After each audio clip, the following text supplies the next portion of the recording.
শিৱসাগৰত অখিল গগৈ ঘূৰুৱাব পৰা আমাৰ ইমান কাৰ্যকৰ্তা আছে, তেওঁলোকে কি ভাবিব যে আমি থাকোঁতে দাদা কিয় আহিব লগা হ'ল? আমিতো আছোৱেই, দাদাৰ আমাৰ ওপৰত ভৰসা নাই নেকি? গতিকে আমাৰ শিৱসাগৰৰ ৫-৬জন কেণ্ডিডেট আছে যোনে অখিল গগৈক মই ভাবোঁ এইবাৰ হৰুৱাব পাৰিব। গতিকে তেওঁলোকে যেতিয়া নিজেই পাৰিব, মই গৈ তাতে কিয় কষ্ট কৰিব লাগে? কাৰণ মই যদি তাতে যাওঁ, এতিয়াওতো মই শিৱসাগৰ চিনি নাপাওঁ ইমান ভাল কৰি।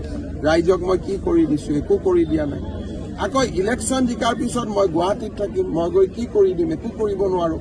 গতিকে ৰাইজক মই ঠগোৱা নহ'ব জানো? ৰাইজক ঠগোৱাটোতো মহাপাপ হ'ব। সেই পাপ কামটো মই কেনেকৈ কৰিম? এইটোতো কিবা কুস্তিৰ খেল নহয় যে অমুকত গৈ উঠি দিয়ক। হয়তো উঠিলে মই জিকিবও পাৰোঁ, কিন্তু জিকিলেও ৰাইজৰ লাভ কি হ'ব যদি ৰাইজে MLA জনক বিচাৰি নাপায়? মোৰ ঘৰ তাতে নহয়, মোৰ পৰিবাৰ তাতে নাথাকে, পৰিয়াল নাথাকে, বিহুত যাব নোৱাৰিম, পূজাত যাব নোৱাৰিম, ৰাইজেতো বেয়াহে পাব। গতিকে ৰাইজে বেয়া পোৱা কাম বিজেপিয়ে নকৰে।